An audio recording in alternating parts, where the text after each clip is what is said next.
المحسنين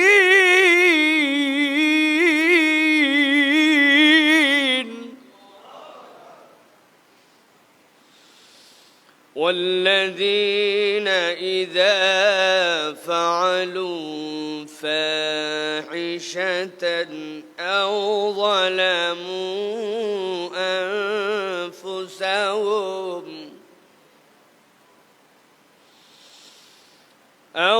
ظلموا أنفسهم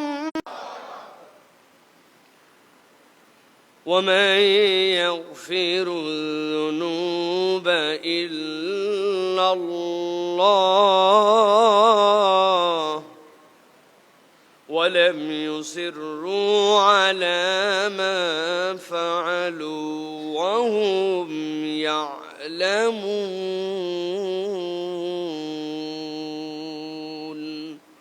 وقال الله سبحانه وتعالى آمرا ومخبرا للمؤمنين والمؤمنات إلى يوم القيامة إن الله وملائكته يصلون على النبي يا أيها الذين آمنوا صلوا عليه وسلموا تسليما. اللهم صل على محمد وعلى آل محمد كما صليت على إبراهيم وعلى آل إبراهيم إنك حميد مجيد. اللهم بارك على محمد وعلى آل محمد كما باركت على إبراهيم وعلى آل إبراهيم. রব্বুল আলামিনের জিকির করার জন্য আগে ভাগে আসার বসার তৌফিক, যোগ্যতা, সুস্থতা, মন মানসিকতা, পরিবেশ পরিস্থিতি দান করেছেন। সে আল্লাহ রাব্বুল আলামিনের কাছে তাঁরই শেখানো বাক্যে আমরা আনন্দ চিত্তে বুলন্দ আওয়াজে আল্লাহ রাব্বুল আলামিনকে খুশি করার জন্য সমস্বরে পড়ছি আলহামদুলিল্লাহ।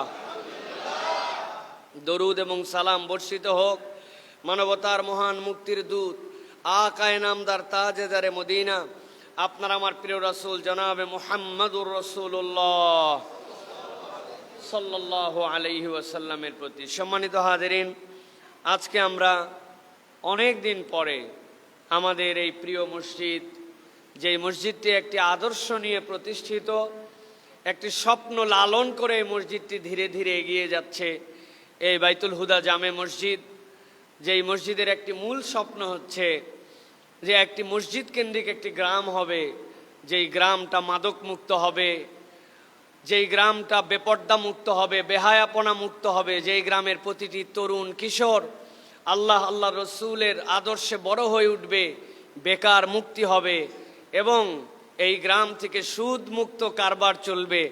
একই সাথে আল্লাহ রাব্বুল আলামিন যেন এই মসজিদ কেন্দ্রিক একটি গ্রাম, যেই গ্রামের মাধ্যমে অন্যান্য জায়গাতে একটি মডেল দাঁড় করাতে পারেন, সেরকম কিছু কর্মপদ্ধতি নিয়ে আমরা যে মসজিদটি আল্লাহ রাব্বুল আলামিনের রাজামন্দির উদ্দেশ্যে প্রতিষ্ঠিত করার চেষ্টা করছি, সেই মসজিদে দীর্ঘ সময় পরে একটি ভিন্ন প্রেক্ষাপটে একটি নতুন বাংলাদেশের স্বপ্ন যখন আমাদের হৃদয়ে আবারও আসার এবং আপনাদের কাছে কথা বলার জন্য আল্লাহ আমাকে সুযোগ দিলেন, এজন্য আবারও পড়ছি আলহামদুলিল্লাহ।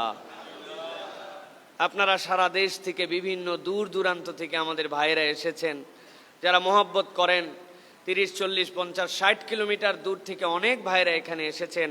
সকলকে আমরা আন্তরিক মোবারকবাদ জানাচ্ছি। আজকে আমরা জুমা পূর্ব এই সংক্ষিপ্ত অধিবেশনে নির্ধারিত একটি প্রসঙ্গে কিছু কথাবার্তা বলবো। আজকে আমরা মূলত যে বিষয়ে কথা বলবো খুবই সংক্ষিপ্ত সময়ের কথা, কিন্তু খুবই গুরুত্বপূর্ণ একটি কথা। সেটি হচ্ছে দুনিয়াতে উত্তম এবং অনুত্তম, ভালো এবং মন্দ, এটার দুনিয়াবি কিছু ডেফিনেশন আছে, দুনিয়াবি কিছু বর্ণনা আছে, দুনিয়াবি কিছু ধারণা আছে। কিন্তু কোরআনুল কারীম এই ধারণাও আমাদের কাছে উন্মুক্ত করেছে যে আল্লাহ রাব্বুল আলামিনের দৃষ্টিভঙ্গিতেও দুনিয়ার কতক মানুষের কাছে, দুনিয়ার কতক ব্যক্তিদের কাছে এমন কতকগুলি গুণাবলী তুলে ধরা যেই গুণাবলীগুলা যদি মানুষের মধ্যে থাকে, তাহলে দুনিয়ার মানুষের কাছে তার পরিচয় যাই হোক না কেন, আল্লাহর কাছে সে উত্তম মানুষ হিসেবে বিবেচিত হবে। সুবহানাল্লাহ। আমরা সংক্ষিপ্ত সময়ে আজকে কোরআনুল কারীম থেকে এরকম কিছু গুণাবলীর কথা শুনবো। কেবল শুনবো নয়, ওরা আমরা হৃদয় থেকে এটি ধারণ করার জন্য নিয়ত করব যে আমরা আল্লাহর কাছে উত্তম মানুষ হিসেবে বিবেচিত হতে চাই। এবং এই বিবেচিত হতে হলে আমাদেরকে যে গুণাবলীগুলা নিজেদের জীবনে নিতে হবে, আল্লাহ যেন সেই গুণে আমাদেরকে গুণান্বিত হওয়ার মতো তৌফিক দান করেন। বলেন আল্লাহুম্মা আমিন। সবাই আল্লাহুম্মা আমিন বলেন নাই? আপনাদের মনোযোগ কি অন্যদিকে আছে নাকি ভাই? কোনো অনেকে মসজিদ দেখতেছেন উপর দিকটা, এগুলো পরে দেখেন আপনারা। আপনাদেরকে তো মসজিদ আসর পর্যন্ত সময় দেওয়া হবে ইনশাআল্লাহ।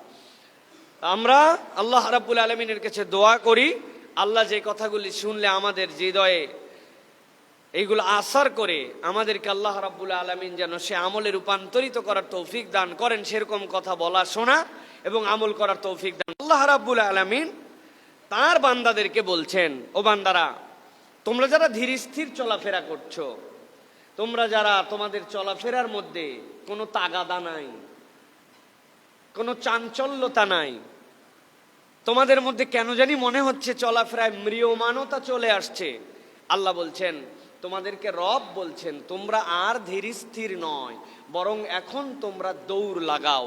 এই দৌড় লাগানোর নির্দেশ দিচ্ছেন কে? এই দ্রুততম সময়ে এই কাজের দিকে ধাবিত হওয়ার আহ্বান করছেন কে? আল্লাহ।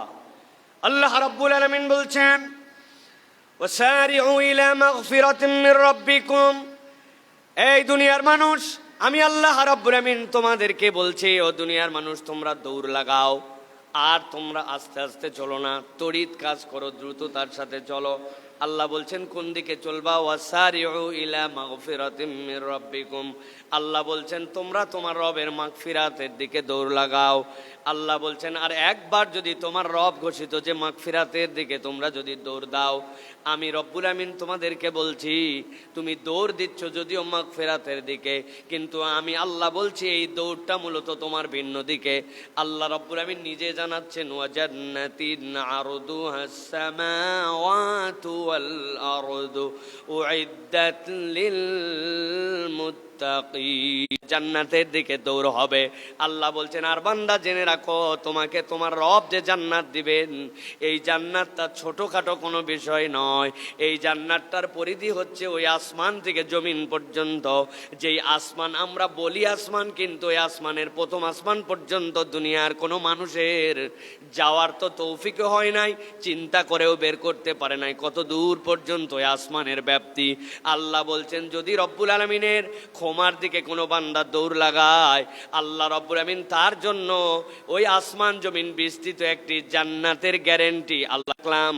এই জান্নাতটা হচ্ছে মুত্তাকিদের জন্য, আল্লাহ ভীরু বান্দাদের জন্য আমি রব নির্ধারণ করে রেখেছি। সুবহানাল্লাহ। আল্লাহ রাব্বুল আলামিন এরপরে বান্দাদেরকে বলছেন, এই দুনিয়ার মানুষ, এই যে তুমি আল্লাহর ক্ষমা প্রাপ্তির দিকে যাবা, রব্বুল আমিন তোমাকে মাফ করে জান্নাতে দিবেন। আল্লাহ রাব্বুল আমিন মুত্তাকিদের জন্য এরকম জান্নাতকে সিলেক্ট করে রেখেছেন। কিন্তু এই মানুষগুলার কতগুলা কোয়ালিটি আছে, যেমন তেমন মানুষ কেবল মুখের দাবিতে বললে হবে। মুত্তাকি যে বললা, তুমি যে আল্লাহর দিকে দৌড় দিবা, এই দৌড় দেওয়ার জন্য তোমার কি কি তোমার গুণ লাগবে? রব্বুল আলামিন বলছেন বান্দা জেনে রাখো, তোমার মধ্যে কতগুলা গুণ যদি থাকে, আমি আল্লাহ যে বললাম মুইদ্দাত লিল মুত্তাকিন, তুমি তাহলে এর তালিকাভুক্ত হয়ে যাবে। আল্লাহ বলছেন আল্লাযীনা ইউনফিকুনা ফিস সাররাই والضراء والكاظمين الغيظ والعافين عن الناس। আমার রব বলছেন যার মধ্যে চারটা যে বললেন, ওয়াসারিউ ইলা মাগফিরাতিম মির রাব্বিকুম, বান্দা তুমি তোমার রবের মাগফিরাতের দিকে দৌড় লাগাও। এখন এই মাগফিরাতের মানে কি ভাই? মাগফিরাত দ্বারা কি বোঝানো হয়েছে?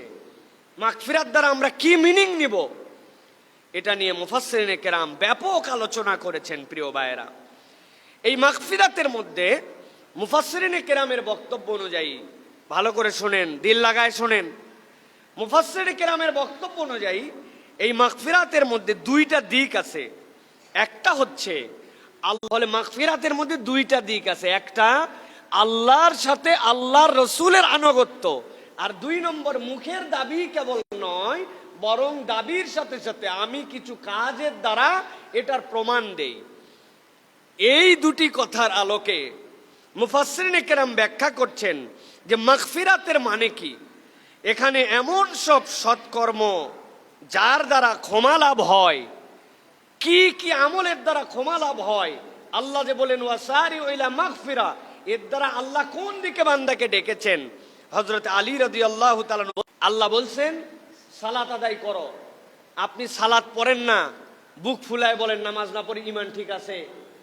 আপনি নামাজ আদায় করেন না আজান হওয়ার পরেও, আপনি গ্রামের মাঠের মধ্যে ফুটবল ক্রিকেট খেলেন, অতিরিক্ত বকাবকি করলে মাদ্রাসার ওই বিল্ডিং এর ফাঁকের মধ্যে যায় আশ্রয় গ্রহণ করেন, আবার আপনি বলেন যে আমি আল্লাহর ক্ষমা চাই, আস্তাগফিরুল্লাহ রাব্বি মিন কুল্লি যামবি ওয়া আতুবু লা হাওলা ওয়া কুওয়াতা ইল্লা বিল্লাহ। আপনি ওয়াসারিউ ইলা মাগফিরাতিন আই ওয়াসারিউ ইলাল ইসলাম। হযরত ইবনে আব্বাস বলছেন মাগফিরা মানে এখানে ইসলাম। আল্লাহ বুঝাতে চান ও আমার বান্দা তুমি ইসলামের দিকে দৌড় লাগাও, আর তুমি যদি ইসলামের দিকে দৌড় লাগাও ওয়া জান্নাতিন আরদুহাস সামাওয়াতু ওয়াল আরদ, তোমার ইসলামই তোমার জান্নাতে যাওয়ার জন্য যথেষ্ট হবে। সুবহানাল্লাহ। 3 নম্বরে হযরত দাহাক বলতেছেন ইসারিউ ইলা মাগফিরা আই সারিউ ইলাল জিহাদ। এই আল্লাহু তাআলা আনহু আল্লাহ রাব্বুল আমিন মূলত এই মাগফিরাত দ্বারা বুঝাতে চান ওয়াসারিউ ইলা তাওবাহ, যে তুমি তওবার দিকে যাও। তওবা মানে কি? তওবা মানে আল্লাহর কাছে ফেরত আসা, নিজের অবস্থান পরিবর্তন করা। আমি যেই জায়গায় ছিলাম ওই জায়গায় দাঁড়াই থেকেই আল্লাহর ক্ষমা পাওয়ার চেষ্টা করা নয়, বরং আমি পরিবর্তন করে নিজে আল্লাহর দিকে ফেরত আসছি, এর নাম হচ্ছে তওবা। তাহলে আমরা 4টা জিনিস জানলাম। ওয়াসারিউ ইলা মাগফিরা এর মানে 4টা জিনিস আমাদের, এর মধ্যেই আমাদের 4টা প্রত্যেকটা সম্পূরক। হযরত আলী রাদিয়াল্লাহু পথে যাও, তাহলে ওয়াসারিউ ইলা মাগফিরা আই ইলা তাওবা ইলাল জিহাদ ইলাল ইসলাম। তুমি যখন এই রাস্তায় দ্রুততার সাথে যাবে, অন্য মত পথ সবকিছু রেখে দিয়ে আল্লাহ রাব্বুল আমিন বলছেন তখন রব্বুল আলামিন তোমার জন্য জান্নাতের ব্যবস্থা করবেন। আর আল্লাহ বলছেন এই জান্নাত তো উইদ্দাত লিল মুত্তাকিন, মুত্তাকিদের জন্যই আমি রব্বুল আলামিন সংরক্ষিত রেখেছি। সুবহানাল্লাহ। এখন বলেন যে আমরা যদি আল্লাহ থাকবো, আমার বউ পর্দা করতো না, আমি বেপর্দা বউই রাখবো, আমার সাথে ইসলামের সম্পর্ক নাই, আল্লাহর দ্বীনের পক্ষে ইসলামের আইন কানুন প্রতিষ্ঠার পক্ষে কথা বললে আপনি বিরোধিতা করেন, আবার নিজেকে মুসলমান পরিচয় দেন, এরা হচ্ছে 2 নম্বর, এরা কখনো 1 নম্বর মুসলমান হতে পারে না। ঠিক কি না? ভালো করে নিজের অবস্থান পরিষ্কার করেন। এই জন্য আল্লাহ রাব্বুল আমিন আপনাকে আমাকে বলছেন বান্দা তোমাদের জন্য আমি দায়িত্ব দিলাম যে আমি রব্বুল আলামিন তোমাদেরকে দেখতে চাই। কি দেখতে চাই? যে আমি রব্বুল আলামিন তোমাদেরকে জান্নাতের পথে তোমাদেরকে দেখতে চাই। আল্লাহ রাব্বুল আমিন এবার বলছেন যে এই যে তোমার জন্য জান্নাতের দিকে আসলে, এখন আসার পরে তুমি যেরকমই হও, মানুষ হিসাবে সকলে একরকম নয়। মানুষ হিসাবে সকলে একরকম ভাই, কথাগুলি ভালো করে বোঝেন। শ্রেষ্ঠত্ব 2 প্রকার। কয় প্রকার? কথা বলেন। আমার মসজিদে কিন্তু মানুষজন কথা বলে, আপনারা এখানে তো কথা বলেন না হয়তো, কিন্তু কথা বলার চেষ্টা করেন যাতে করে কথাগুলি ভিতরে যায়। শ্রেষ্ঠত্ব 2 প্রকার। কয় প্রকার? 2 প্রকার। একটা শ্রেষ্ঠত্ব হচ্ছে ইচ্ছা এবং শক্তির বাহিরে। একটা শ্রেষ্ঠত্ব মানব জীবনে ইচ্ছা এবং শক্তির বাহিরে। আমি সাদা হব না কালো হব, আমি লম্বা হব না বাটু হব, আমি যে এই দুনিয়ার বুকে সুশ্রী হব না কুশ্রী হব, এটা কি আমার ইচ্ছায় ভাই? হ্যাঁ, আমাদের ইচ্ছায়। এই গ্রামে আমাদের আব্দুল হাই চাচা আছে, ওরে লম্বা লম্বা, আমার বংশে মুমিন আছে সেই রকম লম্বা। আবার কিছু মানুষ আছে ছোটখাটো, একই মায়ের 1 সন্তান হয়েছে ফর্সা, আরেকটা হয়েছে কালো। এইটা কি আমাদের নিজের হাতে? না। তাহলে শ্রেষ্ঠত্ব 2 প্রকার। একটা শ্রেষ্ঠত্ব আমাদের ইচ্ছা এবং শক্তির বাইরে, এটা সিলেক্টেড। আরেকটা আমাদের জন্য অর্জন আছে, যেই অর্জনের মাধ্যমে আমরা আল্লাহর শ্রেষ্ঠত্বের কাছে যেতে পারি। ওটা আমাদের অর্জন করার ক্ষমতা আছে। সেইটা কি? আল্লাহর ক্ষমা এবং অনুগ্রহ। সাদা হোক কালো হোক, আরব হোক অনারব হোক, লম্বা হোক বেটে হোক, ধনী হোক গরিব হোক, ছোট হোক বড় হোক, শহরবাসী হোক গ্রামবাসী হোক, অর্জন করতে পারে আল্লাহর দয়া এবং অনুগ্রহ। কেউ যদি আল্লাহর দেওয়া নির্ধারিত কতকগুলি কাজ করে, আল্লাহ রাব্বুল আলামিন সে যেমনই হোক অর্জনের দ্বারা আল্লাহ তাকে মর্যাদা দান করে দেন। সুবহানাল্লাহ। হযরতে বেলাল রাদিয়াল্লাহু তাআলা আনহু নবীজির যতগুলি সাহাবী ছিলেন, সাহাবীদের মধ্যে প্রথম শ্রেণীর মুসলমান, কিন্তু ইথিওপিয়ান মুসলমান, না বাপ গোলাম, গোলামের বংশে গোলাম। হযরতে বেলাল রাদিয়াল্লাহু তাআলার ঘটনা জানেন না এরকম কেউ নাই। নবীজি সাল্লাল্লাহু আলাইহি ওয়াসাল্লাম আল্লাহর ডাকে মেরাজ থেকে যখন ফেরত আসলেন, আসার পরে নবীজি বলছেন, আমাকে জিবরাইল আমিন যখন হাত ধরে ধরে অনেক কিছুর সংবাদ দেখাচ্ছিল, অনেক কিছু দেখাচ্ছিল, দুইটা জিনিস নবী করিম সাল্লাল্লাহু আলাইহি ওয়াসাল্লাম বলেছেন। এক জায়গায় যাওয়ার পরে দেখলাম এমন সুগন্ধ বের হয়, এই ওই মানুষগুলাকে দেখেছে মানুষ ভস্মীভূত হয়ে গেছে, কয়লার মতো হয়ে গেছে, কিন্তু আল্লাহ তাদের ওইটাকে এমন সুগন্ধি আকারে রেখেছেন, ওইটা আপনার নাকে লেগেছে। আরেকটা কথা, হযরতে জিবরাইল আমিনকে নবীজি জিজ্ঞাসা করেন নাই, নবী করিম সাল্লাল্লাহু আলাইহি ওয়াসাল্লাম অনুভব করেছেন হৃদয়ে, কিন্তু দুনিয়ায় আসার পর প্রকাশ করেছেন। আল্লাহ নবী সাল্লাল্লাহু আলাইহি ওয়াসাল্লাম মেরাজ থেকে ফেরত আসার পরে হযরতে বেলালকে বললেন, আমি আমার বেলালের খরমের শব্দটা জান্নাতে শুনেছি। ইয়া রাসূলুল্লাহ, ইয়া হাবিবাল্লাহ, আপনি যা বলেন তার বাইরে আমি কোনো আমল করি না। কেমনে করব? আপনি যা নির্দেশ দেন তার বাইরে কেমনে আমি আমল করতে পারি? আমার আবার এর অতিরিক্ত কি আমল হতে পারে? হযরতে নবীজি বললেন, তারপরেও ভেবে দেখো। হযরতে বেলাল বললেন, ইয়া রাসূলুল্লাহ, একটা জিনিস আমার খুব ভালো লাগে, আমি সেইটা করি। কি করো? বলি, ইয়া রাসূলুল্লাহ, যখনই আমি ওযু করি, ওযু করার সাথে সাথে তাহিয়াতুল ওযু হিসাবে আমি যে ওযু করতে পেরেছি, কালো মানুষ কিন্তু উনি কি করেছেন? উনি অর্জন করেছেন তার শ্রেষ্ঠত্ব। হাজার কোটি সাদা মানুষের থেকেও আগে নবীজি তার খরমের শব্দ জান্নাতে শুনে আসছেন। প্রিয় ভাইরা, অতএব একটা শ্রেষ্ঠত্ব অর্জন করা যায় না, আরেকটা শ্রেষ্ঠত্ব অর্জন করা যায়। তো আজকে যেই শ্রেষ্ঠত্বটা অর্জন করা যায়, আল্লাহ বলছেন এরকম 4টা গুণের কথা তোমাদেরকে বলবো, যাদের জন্য আমি রব্বুল আলামিন জান্নাতকে সিলেক্ট করব। সেই 4টা গুণ আমরা আমাদের জীবনে নিতে রাজি আছি? রাজি আছি আমরা? আল্লাহ রাব্বুল আলামিন বলছেন, আল্লাযীনা ইউনফিকুনা ফিস সাররাই ওয়াদ দাররা। ওই মানুষগুলার গুণাগুণ কি? 1 নম্বর গুণাগুণ, আল্লাযীনা ইউনফিকুনা ফিস সাররা। ওই মানুষগুলা যখন বিপদে থাকে, ওই মানুষগুলার যখন সচ্ছলতা থাকে না, ওই মানুষগুলার যখন সচ্ছল নয়, হাত যখন তার অত টানাটানির অবস্থা, আল্লাহ রাব্বুল আমিন বলছেন ফিস সাররাই ওয়াদ দাররা। এই মানুষ কখনো দান করা ভুলে যায় না। ওর বিপদের সময়ও দান করে, অসচ্ছল অবস্থায়ও দান করে, আবার যখন তার হাতে থাকে তখনও সে দান করে, ও প্রকাশ্যেও দান করে, গোপনেও দান করে। আল্লাহ বলছেন দান করা তার কখনো বন্ধ হয় না।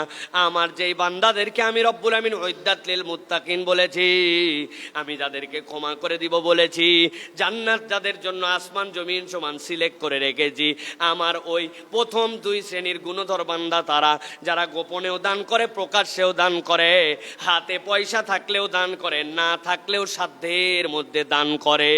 কিন্তু আমার বান্দা কখনো কাউকে ফিরায় না, কখনো বান্দা কৃপণ হয়ে যায় না, সে অভাবী হয়ে যাবে এই ভয়ে কখনো বান্দা দান করা বন্ধ করে না। সুবহানাল্লাহ। কখনো তার হাত সংকুচিত হয় না, নাই বলে কাউকে বিদায় করে দেয় না। অভাব আছে, অভাবের সময়ও তার সাধ্যের মধ্যে থেকে দান করে আল্লাহ। আর এই মানুষগুলার আরেকটা অনন্য গুণ হচ্ছে, যখন রেগে যায় ওই রাগ কখনো বান্দা শো করে না, ওই রাগ কখনো বান্দা অন্যের উপরে ছেড়ে দেয় না, নিজের রাগকে সংবরণ করে, নিজের রাগকে কন্ট্রোল করে। আল্লাহ রাব্বুল আমিন বলছেন ওই বান্দাদের মধ্যে নিজে নিজে এমনভাবে সব সময় এটার উপরে স্থির অবিচল থাকার চেষ্টা করে। রাগ হয় মানুষ মাত্রই, কিন্তু রাগ মানুষের উপরে দেখায় না, বরং সে আল্লাহর সন্তুষ্টির জন্য রাগকে কন্ট্রোল করে। আর আল্লাহ বলছেন ওয়াল আফিনা আনিন নাস, আর মানুষকে ক্ষমা করে দেয়। আল্লাহ বলছেন এই 4 গুণ যার মধ্যে আছে, আমি রব্বুল আমিন তাদেরকে পছন্দ করি। আর আমি রব্বুল আমিন এই বান্দা করতে হলে বড় ভয়ঙ্কর কঠিন কথা, এত সোজা নয়। আমাদেরকে শয়তান এমন ভাবে কৃপণ বানাইছে যে আমাদের ধন সম্পদ এগুলো সব আমরা আমাদের অর্জন মনে করেছি। অথচ বান্দা বেকুব, ওই যে ফুটবল খেলার মাঠ সামনে, 2টা ইট 7 দিন ব্যাপী এক জায়গায় রেখে দিন ঘাসের উপরে, 7 দিন পরে তুলে দেখবেন আশপাশের ঘাস সবুজ হয়ে গেছে, নিচের ঘাস ফ্যাকাশা হয়ে সাদা হতে হতে মরণ দশা হয়ে গেছে। তা আপনি না মনে করেন যে আপনার জমি আপনার ক্ষেত, আল্লাহ রাব্বুল আমিনের সূর্য 2টা ইট ঢাকায় ফেললে ওই জায়গায় আর কিছু হয় না। আপনার না আছে সূর্য, না আছে আপনার নিজের পানি। বলে পানি নাই মানে? পানি তো আমি স্কিম থেকে দেই। আরে বেকুবের দল আমরা, পানি আমি দেই, মেশিন আমি লাগাই, কিন্তু নিচের পানির লেয়ারের মালিককে, উপরের পানির লেয়ারের মালিককে, সূর্যের মালিককে, অক্সিজেনের মালিককে। জমি আমার 2 বিঘা। আপনার জমি দিয়ে আপনি ভাইসে যাবেন, আপনার জমি দিয়ে আপনি আঙ্গুল চাটবেন, কিচ্ছুই কাজ হবে না রব্বুল আলামিনের এই নিয়ামত না থাকলে। এই জন্য শয়তান আমাদেরকে রিজিকের ভয় দেখায়া আমাদেরকে দান করতে দেয় না। কেননা দান করতে দিলেই এই বান্দা মর্যাদাশীল হয়ে যাবে, জান্নাতের দিকে যাবে। অত বড় বুঝা যে রাখ ভাই, যতই ওয়াজ করুক, নিজেরও সংসার আছে, খরচপাতি আছে, কোন জায়গায় দান করা লাগবে এইটুকু আমরা বুঝি। এইরকম নানান ধরনের ধানাই পানাই কথাবার্তা বলে আমাদেরকে শয়তান কৃপণ বানিয়ে দিয়েছে। প্রিয় ভাইরা, এটা গেল 2টি বিষয়। আরেকটি হচ্ছে ওয়াল কাযিবিন আল গাইজ, আমরা রাগ করি, অতিরিক্ত রাগী। গ্রামের মানুষের মেজাজ সম্ভবত একটু বেশি খিটখিটা হয়, পরিশ্রমী মানুষ, ঠিক না ভাই? কথা বলেন। আমাদের মেজাজকে খিটখিটা হয় না বেশি একটু? আর কারো উপর রাগ করতে পারে না পারে, আল্লাহর বান্দি একটা বাড়িতে নিয়ে আসছে, এইটা তো আমাদের কেনা গোলাম, অথবা এর উপর তো রাগ করাই যায়, তাই না ভাই? খালি রাগ করলে ভিন্ন কথা ছিল, এর সাথে কটু কথা বলা যায়, গালি দেওয়া যায়, বাপ মাকে তুলে পর্যন্ত নিজের বউকে গালি দেওয়া যায়। এটা তো জায়েজ, তাই না ভাই? কথা বলেন, এটা জায়েজ না? উল্টা পাল্টা ফতুয়া দিয়েন না, নিজেরাই ফাঁসে যাবেন। বউরে গালান নাই কারা কারা? হাত তোলেন যে জীবনে গালাই নাই বউরে। অন্তত কোনো গালি না দিলেও ভালোবেসে 2-1 বার ময়াকার গয়ে দীর্ঘই বলছি, বানান করে দিব ভাই। হ্যাঁ, আমরা এরকম গালি দেই কিনা প্রিয় ভাইয়েরা? একটু ভালো করে বিবেচনা করেন। আল্লাহ রাব্বুল আলামিন বলছেন ওয়াল কাযিবিনাল গাইজ, রাগ করবা না, রাগকে দমন করবার। গালি তো অনেক দূরের কথা। নবীজি সাল্লাল্লাহু আলাইহি ওয়াসাল্লাম বলছেন সিবাবুল মুসলিমি ফুসুক ওয়া কিতালুহু কুফর। তুমি কোন মুসলমানকে গালি দিলে এটা একটা ফিস্ক, এটা একটা প্রকাশ্য কবিরা গুনাহ, তুমি এটা গালি দিতে পারো না। আর তুমি যদি মানুষকে কতল করো তাহলে এটা তো কুফর। তো আমাদের রাগ আমাদেরকে ভয়ঙ্কর জায়গায় নিয়ে যায় প্রিয় ভাইয়েরা। আর 4 নম্বর, মানুষকে ক্ষমা করার মতো আমাদের কোনো মেন্টালিটি নাই। একটা মানুষ ভুল করে ফেলেছে, আমি তাকে মাফ করে দিব, আমাদের কিন্তু এই টেন্ডেন্সিটা কম। অথচ আল্লাহ রাব্বুল আলামিন এই 4টা গুণ দিয়েছেন, দেওয়ার পরে বলছেন আল্লাহু ইউহিব্বুল মুহসিনিন। আমরা কথা না বলি, হ্যাঁ, আল্লাহু ইউহিব্বুল মুহসিনিন। আল্লাহ বলছেন আল্লাহ রাব্বুল আলামিন মুহসিনদেরকে পছন্দ করেন। তাহলে মুহসিনদের গুণ হচ্ছে 4টা। কয়টা? 4টা। এই 4টা গুণ আমাদেরকে নিজের হৃদয়ের মধ্যে ধারণ করে নিতে হবে। আল্লাহ রাব্বুল আলামিন এরপরে বলছেন দুনিয়ার মানুষ, চেষ্টা তো তুমি করবা, কিন্তু মানুষের দ্বারা সব সময় সবকিছু বাস্তবায়ন করা সম্ভব নাও হতে পারে। আল্লাহ রাব্বুল আলামিন বলছেন বান্দা জেনে রাখো, যদি তোমার দ্বারা ভুল হয়েও যায়, অপরাধ হয়েও যায়, তুমি যদি চেষ্টা করার পরেও তুমি যদি সার্থক না হও, আল্লাহ রাব্বুল আমিন বলছেন আমি আল্লাহ রাব্বুল আমিন তোমার জন্য আরো সহজ করে দিলাম। আল্লাহ বলছেন ওয়াল্লাযীনা ইযা ফাআলু ফাহিশাতান আও যালামু আনফুসাহুম। রব্বুল আলামিন বলছেন তোমাদের মধ্যে থেকে কেউ যদি ফাআলু ফাহিশাতান, কোনো ফাহিশা করে ফেলছো, অন্যায় করে ফেলেছো, আল্লাহ যা নির্দেশ দেন নাই এরকম কিছু তোমরা করে ফেলেছো, আল্লাহ বলছেন আও যালামু আনফুসাহুম, আল্লাহর কাছে বলছিলে রব্বুল আমিন আর অন্যায় করব না, নামাজ আর কাজা করব না, মিথ্যা কথা আর বলবো না, বাপ মায়ের সাথে আর বেয়াদবি করব না, কিন্তু শয়তানের খপ্পরে পড়ে আবার মিথ্যা কথা বলে বসছে, আবার ভুল করে ফেলছে, আবার মুখটা খারাপ হয়ে গেছে, আবার পারুলিদুনুব। যুনুবিহিম, সাথে সাথে তোমার রবকে স্মরণ করো, স্মরণ করার পরে তোমার গুনাহ খাতা আল্লাহর কাছে জানায় দাও। রব্বুল আলামিন বলছেন যেই বান্দা ভুল করার সাথে সাথে আল্লাহর কাছে আবার ক্ষমা চায়, আল্লাহর জিকিরে আবার স্মরণ হয়ে যায়, আল্লাহ রব্বুল আলামিন বলছেন আমি গ্যারেন্টি দিলাম ওয়া মাইয়াগফিরুয যুনুবা ইল্লাল্লাহ, আল্লাহ ছাড়া তোমাদেরকে আর কে ক্ষমা করতে পারে। এই কথার মানে বান্দা যখন আল্লাহর জিকিরে আবার আসে, ভুলকে ভুল বলে স্বীকার করে নেয়, রব্বুল আলামিন ওই বান্দাকে এক মুহূর্ত দেরি না করে তৎক্ষণাৎ মাফ করে দেন। তবে আল্লাহ রাব্বুল আলামিন শর্ত দিচ্ছেন ওয়া মাইয়াগফিরুয যুনুবা ইল্লাল্লাহ ওয়া লাম ইউসিররু আলা মা ফাআলু ওয়া হুম ইয়ালামুন।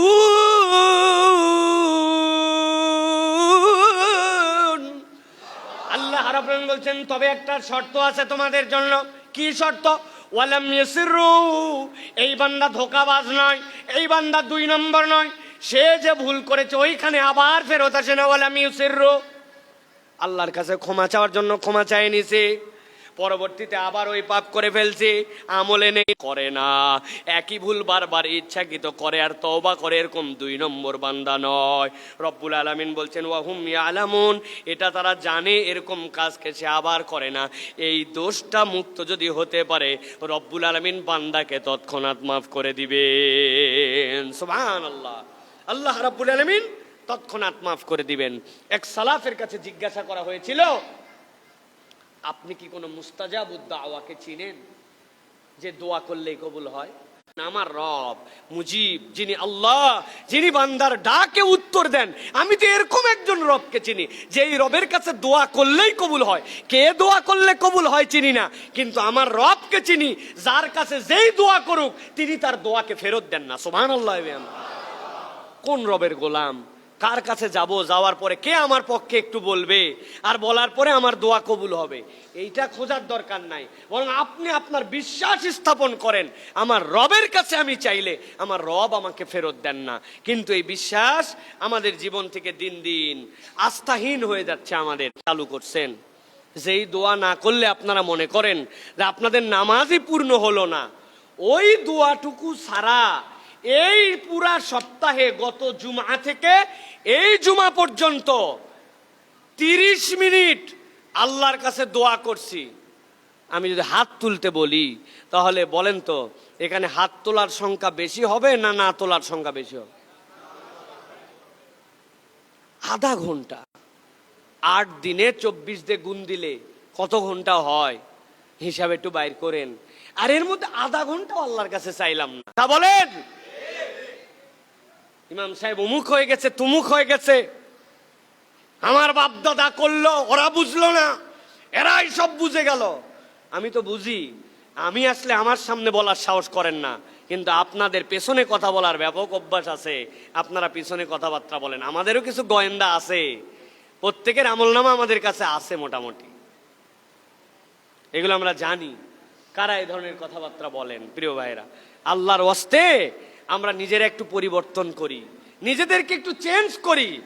আমার দাবি দেওয়া আমার রবের কাছ থেকে যদি না নিতে পারি তো আমার দাবি দেওয়া আপনি অসীম দয়াদার আল্লাহর কাছে বললেন, এরপরে নবীজির প্রতি দরুদ এবং সালাম পেশ করলেন, এরপরে নিজের মনের কথাগুলো আধা ঘন্টা ব্যাপী বললেন। কতবার না আমি গ্রামে আসার পর বলেন আমার ছেলে হুজুর কথা শোনে না, আমার মেয়ের বিয়ে হয় না, ভাই রে ছেলের চাকরির জন্য খুঁজতেছে, একটু দেখো ভাই একটু দোয়া করো। কত কথাই না আমাদের কাছে বলেন, একজন আরেকজনের কাছে বলেন, কিন্তু যেই কথাটা অপর ভাইয়ের কাছে শেয়ার করতেছেন, নামাজ পড়ার পরে মসজিদের সিঁড়িতে বসে যেই দুঃখের গল্প করতেছেন, ওই দুঃখের গল্পটা আপনার রবের কাছে কোনোদিন বলছেন? আপনি বলছেন? ভাই আমরা বলছি, আমরা আধা ঘন্টা হাত আর নামতেছে না, সিজদার থেকে হাত তোলেন দেখতে চাই। 5 মিনিট 2 রাকাত নামাজ পড়তে অবাক হচ্ছেন না ভাই? 2 রাকাত নামাজ আবার 5 মিনিট কি? সূরা ফাতিহা পড়তে লাগে 30 সেকেন্ড, কুল হু আল্লাহ 30 সেকেন্ড, 60 সেকেন্ড, 1 মিনিটে 1 রাকাত, আর 1 মিনিট 2 5 মিনিট করব কি হুজুর? আমার করার আছে কি 5 মিনিট? আমরা এরকম ভাবি না প্রিয় ভাইয়েরা? অথচ রুকুগুলা 7 তাসবিহ 10 তাসবিহ ভিন্ন ভিন্ন দোয়া দিয়ে হতে পারতো। রুকুর থেকে উঠার পরে এই জায়গাতে আল্লাহর কাছে অনেকগুলা দোয়া করতে পারতেন, নফলে আপনি বাংলাদেশ পর্যন্ত দোয়া করতে পারতেন। আপনার সিজদা ঠপাঠপ মেরে দিচ্ছেন আপনি, বয়স হয়েছে আপনার 50-60 বছর, কোনো কাজ নাই আপনার বাড়িতে, কোনো কাজ নাই। আপনি মসজিদে আসেন আর বাড়িতে যান, কোনো কাজ নাই, আর কিছুক্ষণ আড্ডা দেন, অথচ আপনার সিজদা কখনো 7 তাসবিহ হয় না, সুবহানা রাব্বিয়াল আলা হয় না আপনার। কি ফাঁকি মারেন? কার জন্য ফাঁকি? 33 বার করে পড়তে হয়, এইটুকু পড়ার ভাল লাগে না। নামাজ শেষ আগুনের বেগে সুন্নতের জন্য দাঁড়ায় যায়, আছে না ভাই? মানে কে জানি উনার পিছনে একটা রকেট বোমা লাগায় দিছে। হ্যাঁ, অথচ ওমর রাদিয়াল্লাহু তাআলার পাশের থেকে একজন নামাজ মুত্তাসিল শেষ করার সাথে সাথে উঠে দাঁড়াইছিল। ওমর রাদিয়াল্লাহু তাআলা জামার আস্তিন ধরে টান দিয়ে তারে বসায় বলছেন, ফরজ থেকে অন্য নামাজের মধ্যে পার্থক্য করো মিয়া, এত তাড়াতাড়ি উঠে দাঁড়াচ্ছ কেন? একটু অপেক্ষা করো, জায়গা পরিবর্তন করো, সামনে পিছে হও, ডানে বামে যাও, কিছু আজকার জিকির করো, তারপরে পড়ো।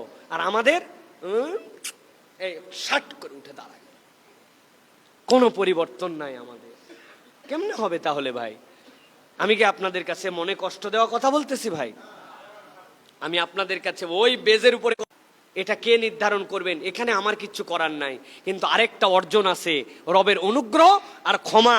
ওটা ট্রিলিয়নিয়রের কপালে না থাকতে পারে, একজন হতদরিদ্র মানুষ এটা অর্জন করে ফেলতে পারে। দুনিয়ার সর্বশ্রেষ্ঠ সুন্দর ওর কপালে না থাকতে পারে, যেই লোককে কেউ তাকায় না, কুশ্রী, ওই মানুষটাও অর্জন করতে পারে। এই অর্জনটা হয় আল্লাহর কাছে চাওয়ার মাধ্যমে, আল্লাহর কাছে নিবেদনের মাধ্যমে, আল্লাহর কাছে দোয়ার মাধ্যমে, নামাজ ধীরস্থির হওয়ার মাধ্যমে, নফলে মনোযোগ দেওয়ার মাধ্যমে, আল্লাহর কাছে চাওয়ার পদ্ধতি জানার মাধ্যমে, ঠিক কিনা? এই জন্য এতগুলি কথা বললাম। নির্ধারণ করে নেন, দিনে অন্তত এমন 2 রাকাত নামাজ পড়বো, 5 মিনিট লাগে, এমন ভাবে আমি এই লোক আপনি মনে করতেছেন 7 বার বলবে, খালি ইনশাআল্লাহ বলে দিলাম, অত সুবহানা রাব্বিয়াল আযীম ঠিক হয় নাই, ও খালি সিজদায় যায় টপ করে কোন রকম, আবার পুরাটা ওঠে না। আল্লাহর জন্যই নামাজ, অত মাজা সোজা করা লাগবে কেন? 60 করে আসলো, 60 করে গেল। তাও লোকজনের সামনে পড়লে তখন একটু ঠিক করে, ঘরে পড়লে তো ওই জায়গায় আল্লাহ তো ঘরে দেখেন। যদি জানতাম তাহলে আমার জন্য এইটা পড়ার জন্য অপেক্ষা করতে হতো। আমার এই কালচার নাই। আমাদের কাছে ইমাম সাহেবদের সামনে আমার সম্পর্কে আমাদের কাছে অভিযোগ দেয় এইগুলো কথা বলার পর, যে হুজুর বলেন তো অনেক, আমরা ইমামের পিছনে নামাজ পড়ে পড়ে তো এই অভ্যাস হয়েছে। ইমাম সাহেব নিজেই তো সময় দেয় না, উনি রুকু সিজদার মধ্যে সময় দেয় না, 2 সিজদার মধ্যে উঠে আর যায়। হুজুরের তারা আছে, ওই জন্য হুজুর পড়ে না। এখন বলেন, তারা এটা অর্জন করেছেন আল্লাহর দয়া আর অনুগ্রহ। এইটা সবচেয়ে বেশি হয় সালাত আর আল্লাহর কাছে দোয়ার মাধ্যমে। অতএব আমরা এইটা বাড়ানোর জন্য চেষ্টা করি, করবো তো ইনশাআল্লাহ। তাহলে কাজ কি দিছি? প্রতিদিন অন্তত 2 রাকাত নামাজ, 5 মিনিট ঘড়ি ধরে স্টপ ওয়াচ দিয়া 5 মিনিট। প্রয়োজনে সূরা যদি কম জানা থাকে তো আলাম তারা, সূরা লিলাফি কুরাইশ, তারপরে আরাইতাল্লাজি, এইগুলো 1 রাকাতে পড়বেন। আবার পরের রাকাতে ইজাজা, তা বন্ধ করেন, দেখবেন মনোযোগ অটোমেটিক আসবে। খালি বলি হুজুর নামাজের দিকে মনোযোগ আসে না, আসবে কেমন করে? আপনি তো আপনার সেটআপ অটো বানাইছেন, আপনার মনোযোগ আসার তো সম্ভাবনাই নাই, কারণ আপনি কি পড়তেছেন ওটা চিন্তা করে তো পড়া লাগে না, দাঁড়ানোর পর তো অটোমেটিক। এখনো পাউচ দেওয়া হয়নি, সব পাউচগুলো ওঠেনি, লোকে লাগায় আসছি। গয়রুল মাগদুবি আলাইহিম ওয়ালাদ-দাল্লিন, বিসমিল্লাহির রহমানির রহিম। আরে জমির সার দেওয়া, ওই বড় ভিউটাতে এখনো দেওয়া হয়নি। কুল আল্লাহু সামাদ লাম ইয়ালিদ ওয়া লাম ইউলাদ, সুবহানাল্লাহিল আযীম, সুবহানাল্লাহিল আযীম। বইয়ের সাথে বাজার করবা করছিল, এখনো বাজার দেওয়া হয়নি, কালকে হাটবারে যাবনি। সব মনের মধ্যে আছে, আর এদিকে আলহামদুলিল্লাহ, এদিকে আত্মায় তো সব অটো চলমান। কথা বলেন, ভুল বলতেছি নাকি আমি? এটা চেঞ্জ কেমনে হবে? নতুন সূরার চেষ্টা। নামাজ, নামাজের ভিতরের দোয়া, ছেলেদের জন্য উপরে, মেয়েদের জন্য নিচে। আমরা এখানে কোর্স চালু করতে চাই, রাজি আছেন আপনারা? সময়ই নাই, মসজিদে মুসল্লি হয় না, আর এগুলা শিখার জন্য সময় আছে নাকি আপনার? প্রিয় ভাইয়েরা, আমরা চেষ্টা করবো ইনশাল্লাহ তারপরেও। সুতরাং এই গুণটা আমাদের অর্জন করতে হবে প্রিয় ভাইয়েরা। এরপরে যেটা বলবো, আল্লাহ রাব্বুল আলামিন বলছেন, আপনার আমার জন্য খুব গুরুত্বপূর্ণ 2টি বিষয় বলে শেষ করে দিব। এই যে আমরা বলেছি রাগ দমন করা, এই রাগ দমন করলে কি ফায়দা, কি হয়, কি অর্জন? নবী করিম সাল্লাল্লাহু আলাইহি ওয়াসাল্লাম এটা জানিয়েছেন। নবী করিম সাল্লাল্লাহু আলাইহি ওয়াসাল্লাম বলছেন যে শোনো, এই দুনিয়াতে বীর তো সবাই, অপরকে গুরুত্বপূর্ণ একটি ইবাদত, যে ইবাদতটা আল্লাহ রাব্বুল আলামিনের কাছে একটা মকবুল ইবাদত। নবীজি সাল্লাল্লাহু আলাইহি সাল্লামের কাছে এক বেদুইন আসলো, আসার পরে নবীজিকে বলতেছে, আব্দুল্লাহ ইবনে ওমর বলতেছেন, এক মুহাজির সাহাবী এসে বলে, ইয়া রাসূলুল্লাহ আইয়ুল মুসলিমিনা আফদাল, আমাদের মধ্যে উত্তম মুসলিম কে, সর্বোত্তম মুসলিমকে? নবী করিম সাল্লাল্লাহু আলাইহি সাল্লাম বলছেন, আহসানুহুম খুলুকা, তোমাদের মধ্যে যে আচরণে সুন্দর সেই হচ্ছে তোমাদের মধ্যে উত্তম মুমিন। সুবহানাল্লাহ বলেন। আচরণে সুন্দর। আচ্ছা ভাই, রাগী মানুষ যে, আপনি কি মনে করেন এর আচরণ ভালো? রাগ কি ভালো আচরণের দাবি যদি ত্যাগ করি, আল্লাহ রাব্বুল আলামিন আমাদেরকে তার জান্নাতের রাস্তাকে সহজ করে দিবেন। আব্দুল্লাহ জাহাঙ্গীর রাহিমাহুল্লাহ আমার উস্তাদ, স্যার বলতেন, অনেকেই বলে রাগ দমন করা বিরাট কঠিন। উনি বলছেন এটা মিথ্যা কথা। কি কথা? কেন? বলতেছেন, শোনো, স্বামী স্ত্রী সাংঘাতিক রাগারাগি করতেছে, মনে হচ্ছে এখনই খুনাখুনি হয়ে যাবে, এমন সময় তার দরজাতে এসে কে জানে ডাক দিছে, দরজাতে ডাক দেওয়াতে আরো চেতে গেছে, এই সময় ডাকার সময় পেল না, বাইরে যাই আগে দেখি কোন ব্যাটারে।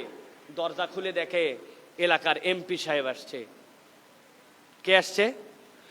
সাথে সাথে, ভাই আপনি না জানায় চলে আসছেন, হায় হায় হায়। বউকে বলতেছে, এমপি সাহেব আসছে, তাড়াতাড়ি বসতে দাও। 3 সেকেন্ড আগে খুনাখুনি। বাহিরেও গেছিল ওই মুড নিয়ে যে যেরকম তার মধ্যে আছে, ঠিক কিনা?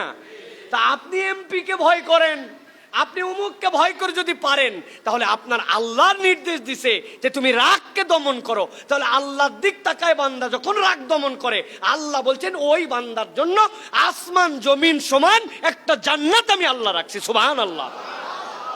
এটা আপনার রব দিবে আপনাকে। অতএব প্রিয় ভাইরা, রাগ হবে আমাদের, কিন্তু রাগটা অন্যায়ভাবে দেখানো যাবে না। এটা আমাদের জন্য বিরাট বড় একটা বিষয়।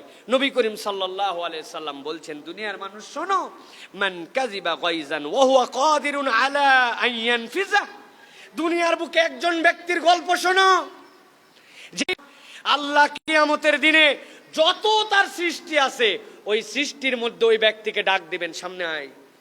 তো রাগ ছিল, যৌক্তিক কারণে দেখাতে পারতি, ক্ষমতা ছিল, কিন্তু তারপরেও তুই রাগ দেখাস নাই, তুই চেপে গেছিস, তোর রাগকে দমন করছিস, দুনিয়ার কারো দিকে তাকায় নয়, বরং দুনিয়ার পাওয়ার ক্ষমতা দাপটে তুই দেখাতে পারতি, কিন্তু তুই চেপে গেছিস। আল্লাহ সকলের সামনে ডাকবেন। এরপরে নবীজি বলছেন, মালা আল্লাহু কলবাহু আমনান ইয়াউমাল কিয়ামা, আল্লাহ রাব্বুল আলামিন ওই দিন তার অন্তরকে প্রশান্তি দিয়ে ভরায় দিবেন।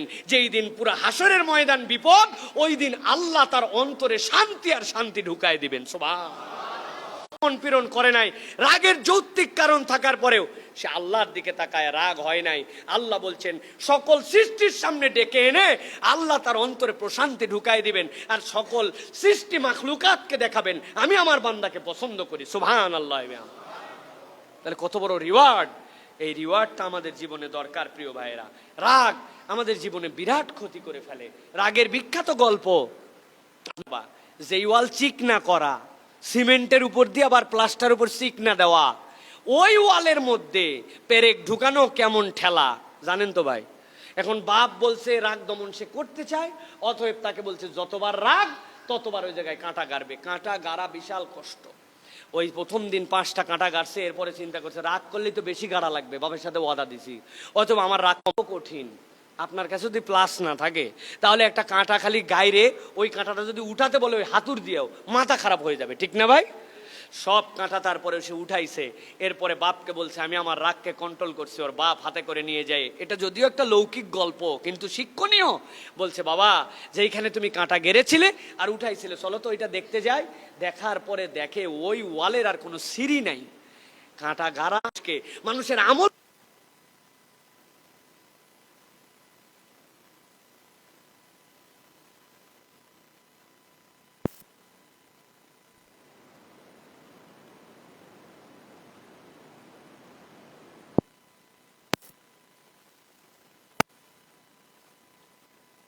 পারি ভাই, যে আমাদের সাধ্যের মধ্যে আমরা সব সময় দান করব ইনশাআল্লাহ। রাজি আছেন ইনশাআল্লাহ? প্রিয় ভাইরা, দান তো আমরা অনেকেই করতে চাই, কিন্তু আমরা তো আমাদের মসজিদগুলোতে দেখি যে মসজিদগুলো মানুষের কাছে চাই, মসজিদে পর্যন্ত আমরা প্রপারলি দান করতে চাই না। আমরা যদি একটা ছোট্ট মেকানিজম করি কেমন হয় ভেবে দেখেন তো। পুরা দেশের যত মুসল্লি তাদের কাছে, পুরা পৃথিবীর যত মুসল্লি তাদের কাছে আমার নিবেদন, আপনার মসজিদে যদি জামে হয় আর ওই মসজিদে ন্যূনতম যদি 100 মুসল্লি হয়, উপরে 200, 500, 1000 মুসল্লি হয়, আমরা যদি একটা সিদ্ধান্ত নেই যে আমরা আমাদের মসজিদকে কারো মুখাপেক্ষী করব না, নিম্নে 20 টাকা দিয়ে আমরা শরীক হব। কয় টাকা? উপরে আপনার ইচ্ছা, উপরে আপনি 1000 দেন, 2000 দেন, আপনি আপনার কলিজার থেকে মসজিদে দেন। মান বানা লিল্লাহি মাসজিদান বানাল্লাহু লাহু বাইতান ফিল জান্নাহ। আল্লাহর ঘর নির্মাণে, আল্লাহর ঘরের উন্নয়নে সহযোগী হন, আল্লাহ আপনাকে জান্নাতে ঘর বানায় দিবেন। কিন্তু আপনার কোনো সামর্থ্য নাই, তাও এই মসজিদে দিবেন না, আপনি রিকশাওয়ালা বলে মসজিদে দিবেন না, হবে না। 20 টাকা দেওয়ার মতো সামর্থ্য আপনাকে করতে হবে। একই বাড়ির থেকে বাপ, দাদা, ছেলে, চাচা আসলে সকলের ভাগে দিতে হবে। 100 মুসল্লি যদি 20 টাকা করে দেয়, যেই মসজিদে ন্যূনতম 100 মুসল্লি যদি হয়, নাই এখন বড় হয়ে গেছে, কয় টাকা হয়? 2000 না? মাসে যদি ন্যূনতম 4 জুমা হয়, কয় হাজার টাকা হয়? 8000 টাকা হয়। আর কেবল 20 টাকাই দিবে মানুষ? কারো তো 50 টাকা দেনেওয়ালা আছে, কেউ তো 100 টাকা দেনেওয়ালা আছে। তা আমরা যদি 10,000 টাকা একটা মসজিদে কালেকশন হয় জুমার দ্বারা, তাহলে 100 মুসল্লির মসজিদের, ওই মসজিদের মোটামুটি মেনটেনেন্স, ইমামের খরচ ওইখান থেকে হয়ে যায়। যেই মসজিদে 5000 মুসল্লি, ওইখানে তো 1 লাখ টাকা হবে। যেই মসজিদে 3000 মুসল্লি, 80,000 টাকা হবে। তাহলে মসজিদ কেন বাহিরে বাহিরে যাবে? আমরা কি এটা একটা আন্দোলন বানাতে পারি না যে আমরা যারা মুসল্লি আমরা শপথ করব মসজিদের ন্যূনতম 20 টাকা? আরো কাহিনী আছে, মা বোনেরা অনেক সময় মসজিদে আসে না, আপনি বলবেন মা জুমার দিন তোমার 20 টাকা দাও, আপু তোমার 20 টাকা দাও, বড়াম্মা আপনার 20 টাকা দেন আল্লাহর ঘরের জন্য। আপনি দেন, আপনিই তাকে টাকা দেন, দিয়ে নিয়ে আসেন, আপনার বাড়ির টাকাটা একদিন জমা করেন। আমরা যদি এই কালচার করি, মসজিদ কারো কাছে চাইতে হবে না। ভাই আপনি স্থায়ী সদস্য টাকা দেন, ইমাম সাহেব দৌড়াতে দৌড়াতে অবস্থা খারাপ, মুয়াজ্জিন দৌড়াতে দৌড়াতে অবস্থা খারাপ, এসি চলে তার বিল দেব কেমন করে? ইমাম মুয়াজ্জিনের যে সম্মানী, ওইটা দিয়ে বলার মতো নয়। সভাপতি সেক্রেটারি যে বাজার করে খায় প্রত্যেক মাসে, ওই রেশিওতে হিসাব করে ইমাম মুয়াজ্জিনের কমসে কম সম্মানী নির্ধারণ করতে হবে। হ্যাঁ, আপনি কেন ইমাম মুয়াজ্জিনকে এরকম করবেন? এটা তো ঠিক নয়। কিন্তু তার আগে আমাদেরকে আন্দোলনে শরীক হতে হবে। রাজি আছেন আপনারা? রাজি আছেন ইনশাআল্লাহ? রাজি তো থাকে, কিন্তু আমার মসজিদের মুয়াজ্জিন একটা ভিন্ন কথা বলছে। বলছে হুজুর এত ওয়াজ করলেন আপনি সারা দেশ পরিবর্তনের জন্য, আপনার মসজিদেই তো চেঞ্জ হয় না। বলে কেমনে? কয় এই সপ্তাহে 61টা কয়েন পাইছি। কয়টা কয়েন? এর মধ্যে 1 টাকাও আছে, 2 টাকাও আছে। আমি বললাম ভাই অনেক লোক 20 টাকাই দেয়, কিন্তু 20 টাকার কয়েন 1 টাকা করে জড়ো করে দিতে। বলছে হুজুর আন্দাজি বলেন না, এই সময় 20 টাকার কয়েন 20টা নিয়ে আসার লোক নাই, এরা 1 টাকাই দেনেওয়ালা পার্টি। চিন্তা করছেন আপনি? এখন আপনি লজ্জা লাগে না যে আপনি আল্লাহর ঘরের জন্য যেই কয়েন আপনার ফকির মিসকিন নেয় না, আপনি আল্লাহর ঘরে দেন? আল্লাহর ঘর অচল থাকবে না। কিন্তু আমি যদি সচল করি, জান্নাতের ঘরটা আমার জন্য সচল হবে। আমরা আন্দোলনের রূপ দেই, মসজিদ কারো মুখাপেক্ষী হবে না। মুসল্লিরা, তার জুমার মুসল্লিরা মসজিদকে আল্লাহর ঘর হিসাবে দাঁড় করায় দিবে ইনশাআল্লাহ। রাজি আছেন ইনশাআল্লাহ? এটা গণ আন্দোলন। যে মসজিদে যান, যখন যান শরীক হবেন। এটা এমন ফিক্সড ডিপোজিট, যেই ডিপোজিট কখনো আল্লাহ রাব্বুল আলামিনের কাছ থেকে হারাবে না, আপনি আপনারটা বিনিময় পাবেন। গ্রামের লোকজন, আমি আপনাদের কাছে এটা অনুরোধ দিয়ে গেলাম, আপনারা মেহেরবানি করে কঞ্জুস হয়েন না, মিসকিন হয়েন না। আল্লাহর ঘরে 10 টাকা দিয়ে হিসাব করে, 10 টাকার দাতা সদস্য। লজ্জা লাগে না বলতে? হ্যাঁ, মাসে 10 টাকা দিয়ে আপনার লজ্জা লাগে না বলতে এটা? প্রিয় ভাইয়েরা, আপনি ওই কোনার দোকানে যায় জিলাপি খান, পেঁয়াজি খান, বিকালবেলা পান খান একটা 5 টাকা দামের, আমি আপনাকে দেখি নাই। আপনি চা খালি খান না, চা খাওয়ার মধ্যে আবার বিস্কুট চুবায় খান, ওই চুবায় খায় 7 টাকা 8 টাকা বিল দিয়ে আসেন। আপনি দুধ চা খান, 10 টাকা বিল দেন, আর আল্লাহর ঘরে আপনি প্রত্যেক সপ্তাহে 20 টাকা দিতে পারেন। আপনার লজ্জা হওয়া দরকার, লজ্জা হওয়া দরকার। আপনি 20 টাকা না দিতে পারলে আর দিবেন না, এর মধ্যে ঢুকাবেন না। কারণ আপনার সামর্থ্য আছে, আমরা জানি। যার নাই তাকে আল্লাহ বাধ্য করেন নাই, যার নাই আল্লাহ তাকে বাধ্য করেন, আপনি দিবেন না। কিন্তু আপনার সামর্থ্য আছে, 20 টাকা দেওয়ার মতো অসামর্থ্যবান কোনো লোক নাই। আল্লাহ রাব্বুল আমিন আমাদেরকে বোঝার তৌফিক দান করেন। কয়েকটা প্রশ্ন আসছে, উত্তর দিয়ে আমরা শেষ করে দেব ইনশাআল্লাহ।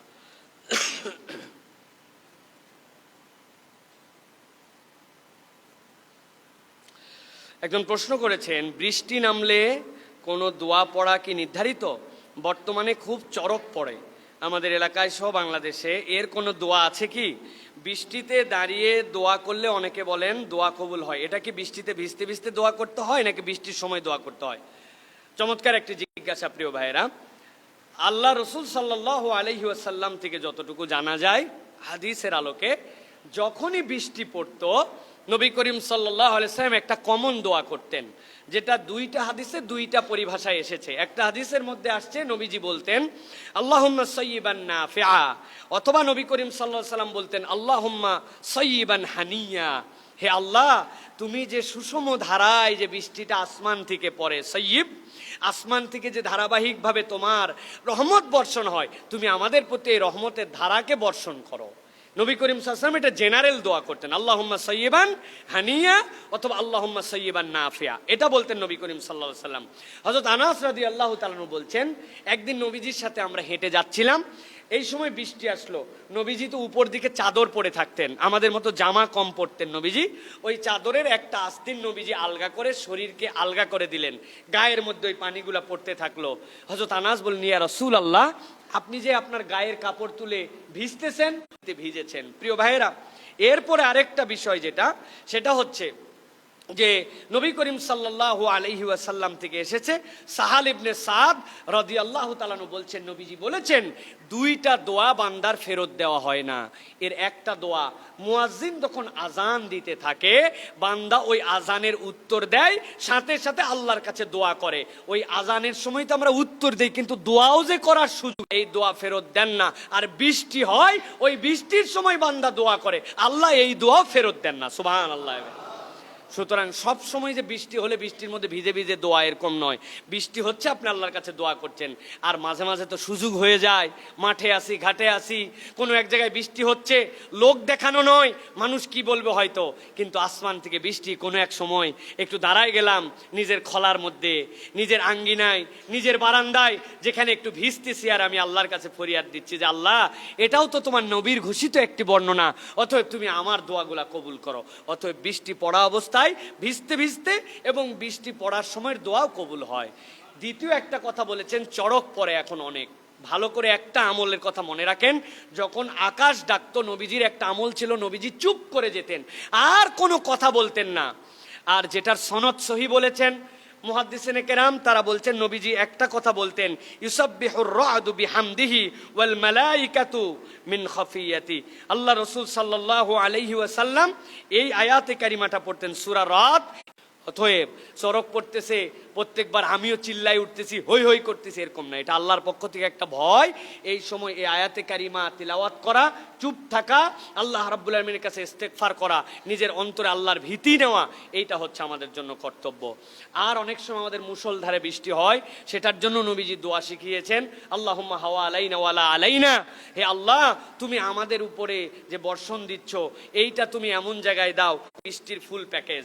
আমরা বৃষ্টি নামলেই আল্লাহুম্মা সাইয়্যিবান নাফিয়া বলতে পারি, বৃষ্টির মধ্যে দোয়া করতে পারি, একটু গা ভিজাতে পারি, যখন চড়ক পড়বে চুপ করে থাকবো, এবং কোরআনের সূরা রাদের 13 নম্বর আয়াত, এই আয়াতে কারিমাটা আমরা পড়তে পারি।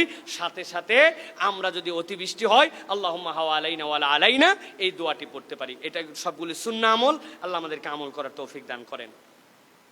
আমরা একটা ছোট্ট আমলের কথা আপনাদের কাছে বলতে চাই, যে এই আমলটা যদি আমরা করি, অধিকাংশ মানুষ জানি, কিন্তু এই আমলটা যদি প্রত্যেক দিন আমরা করি, নবী করিম সাল্লাল্লাহু আলাইহি ওয়াসাল্লাম আমাদেরকে 4টা ফজিলতের কথা বলেছেন।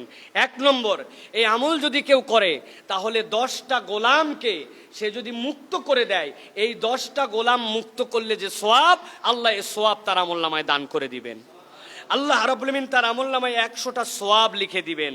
এই আমলটা যদি কেউ করে, সকাল থেকে সন্ধ্যা পর্যন্ত কোনো শয়তান তাকে ধোঁকা দিতে পারবে না। একটা দোয়া তোমরা পড়ো, লা ইলাহা ইল্লাল্লাহু ওয়াহদাহু লা শারীকা লাহু লাহুল মুলকু ওয়া লাহুল হামদু ওয়া হুয়া আলা কুল্লি শাইইন কাদির।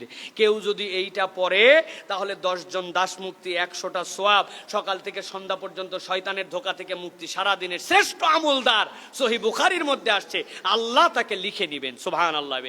কি পড়বো? লা ইলাহা ইল্লাল্লাহু ওয়াহদাহু লা শারীকা লাহু লাহুল মুলক থাকে। ওই যে মসজিদের সামনে সুন্দর করে কাগজ টাঙানো আছে, যারা জানে তাদের কাছ থেকে লিখে নেবেন, এবং এই আমলটা প্রত্যেক দিন 100 বার যেন মিস না হয়। কারা কারা ওয়াদা করতে পারবেন?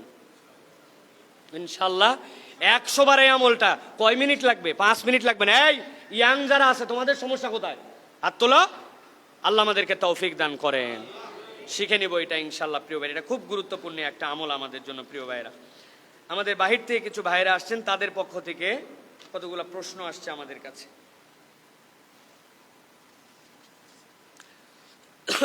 একজন প্রশ্ন করেছেন, হুজুর আমাদের মাঠে ফুটবল খেলা হয় এবং সেই খেলাটা মাঝে মাঝেই টাকা দিয়ে, অর্থাৎ খেলাটি জুয়ার অন্তর্ভুক্ত, আমরা কি দর্শক হিসেবে সেই খেলা দেখতে পারবো? প্রিয় ভাইরা, প্রথম কথা হচ্ছে যে ফুটবল খেলা যেটা আমরা এইখানে যদি আপনারা হাঁটুর উপরে হয়, ফরজ তরক করে হয়, জুয়া হয়, জুয়ার কতকগুলো ধারণার ভুল থাকতে পারে। একটা হচ্ছে তৃতীয় পক্ষ একটা আয়োজন করছে, তোমরা যে জিতবে তাদেরকে আমি 100 টাকা দিব, এটা জুয়া না। কিন্তু দুই দলই 100 টাকা জমা দিয়ে যে জিতবে সে 200 টাকার মালিক হবে, এটা জুয়া। এরকম কোনো কিছু কেবল ফুটবল নয়, কোনো ক্ষেত্রেই মুসলমানের সাথে সম্পৃক্ত হতে পারে না। না দেখতে পারে, না অংশগ্রহণ করতে পারে, না সেখানে যেতে পারে। দুনিয়া চলে যাক, আপনি একাই আলাদা হন, আপনি একাই আলাদা হন, ওইটুকুই আপনার জন্য জড়িত, গুরুত্বপূর্ণ। অতএব এটার থেকে আমাদের বাঁচতে হবে। 3 নম্বর কথা, আমি খালি চিন্তা করলাম এখানে জুয়া হয়, এরকম ফুটবল খেলা হয়, অথবা আমি এখানে নাই, বাবা সব গুনাহগার, সব গুনাহগার। আপনি এইটুক বললে পার পাবেন না। আমরা তৈরি না হয়, এটা খালি খেলা প্রতিরোধ করলে হবে না, খেলা বয়কট করলে হবে না, এইগুলা কাজ থেকেও তাদেরকে ফিরানোর জন্য আপনাকে উদ্যোগ নিতে হবে, ঠিক কিনা? আমার মাঠের মধ্যে খেলা হবে, আর আমি বললাম আসো নামাজে, আসলো না, ওরা খেললো, আর আমি এখানে বসে থাকলাম, হবে না। আমার মাঠে খেলা হবে জুয়া দিয়ে, আর ওই জুয়া আপনি দেখে নিজে সরে গেলেন, আর জুয়া চলতে থাকবে, 10, 20, 50 জন জুয়ারু হবে, মদারু হবে, আমি বেঁচে গেলাম, আল্লাহর কাছে পার পাওয়া যাবে না। অতএব সমাজ থেকে এইগুলো মুক্ত করার জন্য আমাদেরকে শপথ নিতে হবে, ঠিক কিনা? আপনি 10 জন খুঁজে বের করেন কারা কারা এরকম জুয়ার খেলা পছন্দ করে না, হাফ প্যান্ট পরে খেলা চায় না, কারা কারা নামাজের সময় খেলা হোক চায় না। আপনি 10 জন মিলে গ্রুপ তৈরি করেন, ওইখান থেকে 15 জনের গঠনের সমাজ, ঠিক কিনা? খবরদার কোনো জায়গায় কোনো ঘুষ দিবেন না, কোনো জায়গায় কোনো উৎকোচ দিবেন না, নিজের স্বার্থেও ঘুষ দিবেন না। ওই জায়গায় গেছেন ডাক্তার দেখানো লাগবে, 10 নম্বর আপনার সিরিয়াল, আপনার সিরিয়াল তো 10-এ আসলেই পাবেন, আপনি ওই জায়গার অ্যাটেন্ডেন্সকে 100 টাকা দিয়ে বলছেন আমাকে আগায় দাও, তো আপনি নিজেই তো ঘুষের উৎপাদনদাতা হচ্ছেন। ওই লোকে আবার যখন সেটেলমেন্ট অফিসে যান তখন ঘুষ চাইলে আপনার বাদে, আর আপনি এই জায়গায় ঘুষদাতা হলেন। আগে নিজে পরিবর্তন হয় এবং পুরা সমাজকে পরিবর্তন করি, আমাদের সমাজে আর কোনো ঘুষ থাকবে না। এই আদমদিঘি বলেন আর নরসদপুর বলেন, কোন জায়গার সেটেলমেন্ট অফিসে যদি ঘুষ চায়, অফিসারটা চিনে ছবি তুলে রাখবেন, আর পরবর্তীতে 5 জন মিলে ওকে বাইন্ধে ওই সেটেলমেন্ট অফিসের সামনে দড়ি দিয়ে আটকায় রাখবেন অন্তত 24 ঘন্টা। পারবেন না ইনশাল্লাহ? কোন জায়গায় ঘুষের কারবার চলবে, আয়না ঘরে থাকার বয়স। আল্লাহ পরিবর্তন দিয়েছেন, এটাকে কাজে লাগান। জুলুম যারা করেছে ওই জুলুম শাহীর পরিবর্তে নতুন সুশাসনের বাংলাদেশ নিয়ে আসতে হবে আমাদেরকে, ঠিক কিনা? অতএব আমি ফুটবল খেলা দেখবো না, ওখানে জুয়া হয়, জি না, ওই জুয়াই চলবে না ওখানে, এই উদ্যোগ আপনাকে নিতে হবে, ঠিক কিনা? আমাদেরকে এই সমাজ প্রতিষ্ঠিত করতে হবে ইনশাআল্লাহ। কোনো ব্যক্তি ঠিক মতো নামাজ পড়ে না, উক্ত ব্যক্তি যদি দাওয়াত দেয় তাহলে তার বাড়িতে খাওয়ান করেছেন, ইহুদির বাড়িতেও খেয়েছেন, তাহলে আপনার ভাই 2-1 ওয়াক্ত কম নামাজ পড়ে, নিয়মিত পড়ে না, নামাজ অস্বীকার করে না, জুমা পড়ে, ঈদ পড়ে, আবার বললে কথা শোনে, আবার বললে এরকম বলে না নামাজ পড়ে কি হবে, এরকম তবিয়তের না, কিন্তু নামাজে গাফলতি আছে, সে আপনার ভাই। অতএব তাকে আপনাকে আরো কাছে টানার জন্য তার দাওয়াতে আপনি যাবেন, খাবেন, শরীয়তে কোনো বারণ নাই। বেশি মুত্তাকিগিরি এই জায়গায় দেখানো যাবে না প্রিয় ভাইরা। যদি তার শতভাগ কামাই হারাম হয়, নিশ্চিত হন, তাহলে আপনি ভক্ষণ করবেন না। কিন্তু তার এরকম কিছু কামাই আপনি জানেন যে হারাম, আবার এমন কিছু কামাইও আছে তার হালাল, তারপরেও সে যদি দাওয়াত দেয় আপনাকে হুসনে জন নিয়ে সেখানে আপনি খেতে পারবেন, তার মধ্যে নেবেন। একটা উসুল বলি আপনাদেরকে, আসরের ওয়াক্ত হয়ে গেছে, আমি ভাবতেছি আমার কি ওযু আছে না নাই, শরীয়তের বিধান কি? শরীয়তের বিধান হচ্ছে ওযু ভঙ্গের নির্ধারিত কারণ যদি আপনার কাছে প্রতীয়মান না হয়, আপনি নিশ্চিত যে ওযু ভঙ্গের যে কারণগুলো এগুলো আমার দ্বারা হয় নাই, তাহলে আপনার ওযু আছে। এটা নিশ্চয়তা আপনার লাগবে। সন্দেহর বশবর্তী কেবল ওজুনে এটা বলা যাবে না। পছন্দ করেন না, কোরআনুল কারীমে আল্লাহ এটা নিষেধ করেছেন। ইন্না বা'দাজ যন্নি ইসম, আল্লাহ বলছেন কতক সন্দেহ তোমাদের জন্য গুনাহ, অথবা আপনি সন্দেহ করবেন না। তবে নিশ্চিত যদি হন যে হারামই আপনাকে খাওয়াচ্ছে, সেটা তো কখনো আমি নিতেই পারি না। আশা করি আপনার উত্তর পেয়েছেন প্রিয় ভাইরা। সর্বশেষ একটি প্রসঙ্গে বলবো, পুরা দেশের কতগুলো বিষয় আমাদের মাঝে চলছে। এই পরিবর্তিত বাংলাদেশে আমরা অনেক বিষয় দেখেছি। এর মধ্যে আমরা দেখি কখনো আনসারদের মধ্যে অশান্তি, কখনো অমুকের মধ্যে অশান্তি। এই অশান্তির বেড়াজাল আমাদের মধ্যে আসতেছে। এটা আসবে, সবর করতে হবে, এটা ঠিক হবে। 17 বছর নয়, বরং 50 বছরের এই দেশের জঞ্জাল এত দ্রুত রিমুভ করা সম্ভব নয়। এটা আস্তে আস্তে হবে। তবে কতকগুলা খাত নিয়ে আমাদের দেশের কতকগুলা মানুষ নিষ্ঠুরতম চিন্তা চেতনা করতেছেন। এর মধ্যে অন্যতম একটা হচ্ছে আমাদের গার্মেন্টস সেক্টর। আপনারা জানেন, আমরা যদিও ম্যানুফ্যাকচারার, মানে অন্য দেশ থেকে আমরা বিভিন্ন কিছু নিয়ে আসি, তুলা নিয়ে আসি, কাপড় নিয়ে আসি, জিপ নিয়ে আসি, বোতাম নিয়ে আসি, কিন্তু আমরা এটা বানায়ে পুরা পৃথিবীতে আমাদের অবস্থানকে পরিষ্কার করেছি। এর মধ্যে কতক মানুষজন হাত দিতে চাচ্ছেন, ষড়যন্ত্রের মধ্যে আমাদেরও কতকগুলো মানুষ পড়ে যাচ্ছেন, কিন্তু তারা জানেন না এই সেক্টরে যদি অস্থিরতা হয়, এই দেশের 30 লক্ষ মানুষ সরাসরি এর সাথে সম্পৃক্ত, এই দেশের 7 কোটি পরিবার এর সাথে জড়িত, এই দেশের অর্থনীতি এর সাথে জড়িত।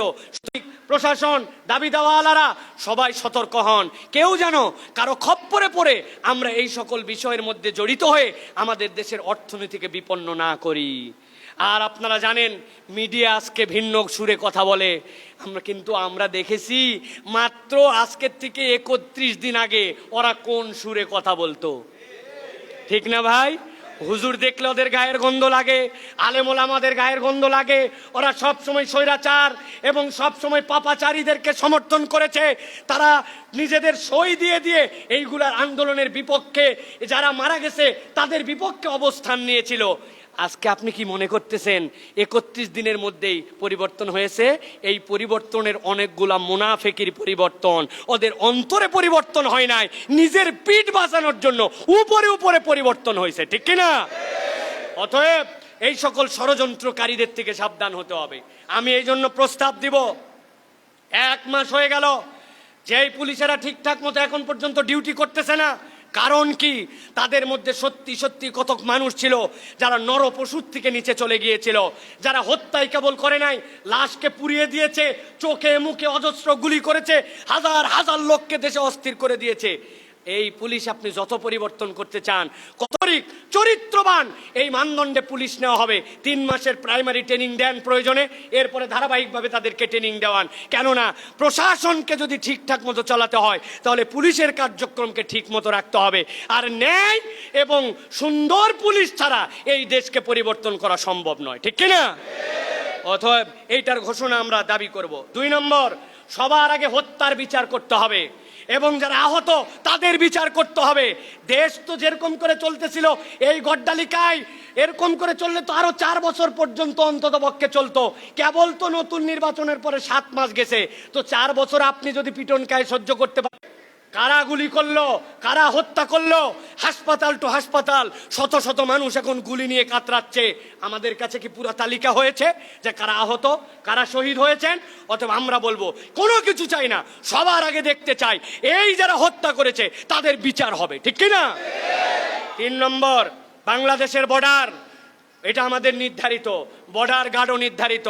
অতএব বাংলাদেশের বর্ডার দিয়ে পার করার 2টা মাত্র পদ্ধতি, একটা বর্ডার দিয়ে অথবা একটা উড়াল পথে, আকাশ পথে। এই 2 জায়গায় বিশ্বস্ত লোকজন রাখেন, আগে বিচার। 3 নম্বরে আপনাদের কাছে বলতে চাই প্রিয় ভাইরা, সেটা হচ্ছে অযথা আলাপ বা বিতর্ক পরিহার করেন। ছোট্ট একটা ঘটনা উঠলো, সবাই মিলে তার পিছে লেগে গেলাম। ওরা তো কৌশলে আপনাকে আমাকে এইগুলোর পিছে লাগায়, আপনি তো বুঝেন না, খালি নাচি আমরা। ও লেজ নাড়াই, আমার পুরা বডি নাড়ে। ওই দিন ভুলে যান। ফেসবুকে একটা আলাপ উঠলো, উমুকে একটা কথা বললো, আপনি তার পিছে লেগে গেলেন, তার পিছে দৌড়াতে শুরু করলেন। না, হুজুগে লাফাবেন না। যে এখনই মনে হচ্ছে আমাদের রক্তের দাগ শুকায় যাচ্ছে, অথচ আমরা হাসপাতাল টু হাসপাতালে গেলে হাজার হাজার লোকের চোখ নাই, হাজার হাজার লোকের গায়ের পশম নাই, হাজার হাজার লোকের মধ্যে গুলি নিয়ে ঘুরে বেড়াচ্ছে, এইগুলার কোনো খবর নাই। আপনারা উল্টাপাল্টা আলাপ করছেন, অত উল্টাপাল্টা আলাপ বাদ দেন। আমি যে কথাগুলি বললাম, গার্মেন্টস শ্রমিক সহ সকল জায়গায় সহনশীল হন আপনারা। এরপরে বলেছি নতুন পুলিশ নিয়োগ দেওয়ার চিন্তা করেন, দ্রুত আপনি যারা আহত নিহত তাদের তালিকা করেন এবং বিচারের ব্যবস্থা করেন। সর্বশেষ বলেছি অযথা আলাপে জড়িত